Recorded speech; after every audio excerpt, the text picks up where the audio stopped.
So black lawmakers are pushing New York State to make a $30 million investment into nonprofits in underserved communities. Yeah, more than 200 organizations could really benefit from the additional funds. It's one of the stories featured in this week's edition of the New York Amsterdam News. Here to tell us more about it is staff writer Ariama Long. So great to have you here, Ariama. Good to see you. Hi, nice to see you guys in person. So let's talk about this. The $30 million is a huge investment. So where is the money coming from, right? And has it been approved by the state already to kind of move forward with the whole process?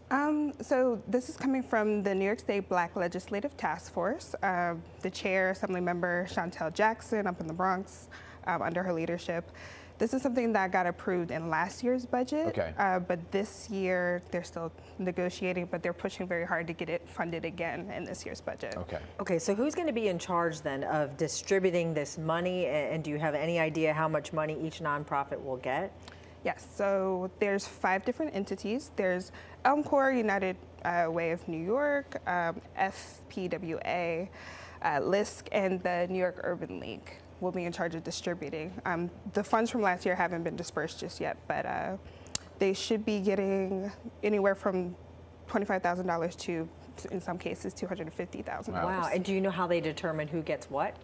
Yeah, the community grants go to, they filled out applications last year during the state's kind of like listening tour that they did. Okay.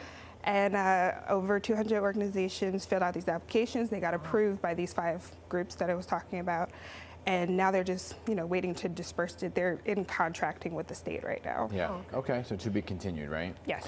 You also wrote an article about the New York City budget, which is in the throes of it right now. We are kind of knee deep in budget season. It includes this plan to reform the controversial tax lien sale. Now, some folks may not know what that's all about, but Mayor Mamdani actually paused those sales because he says it disproportionately affects communities of color. What did you write about in terms of the mayor's plan?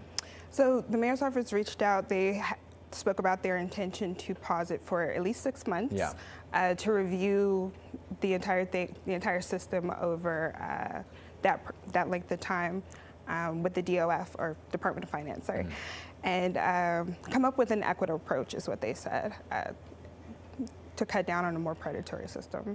Yeah, because the tax lien sales, the deed thefts, they go hand in hand, right? So can you talk about what you found with this, what the city council is doing to kind of prevent that? I'm actually really happy. A lot of the council members seem to be very, putting this at the top of their lists. Councilmember Sandy Nurse, Councilmember Gail Brewer, Councilmember Justin Brandon, they had passed a package of bills last year. Unfortunately, that had gotten vetoed by the previous mayor and recently reenacted. But essentially, they wanted to establish a city-run land bank to try and make it more equitable that way. Councilmember Chiosei out in Bed-Stuy, he was very, very adamant very recently about calling on the governor to use some of her state powers to pause eviction proceedings related to deed theft, so that people don't get kicked out of their home while they're trying to fight for their homes, right? And some of the state lawmakers, like Senator Myrie out in Brooklyn as well, they worked really hard to put legislation in place in the budget a few years ago or last year to criminalize deed theft, so that people would be held accountable. But we've been covering it here about how it's been an ongoing and growing problem overall.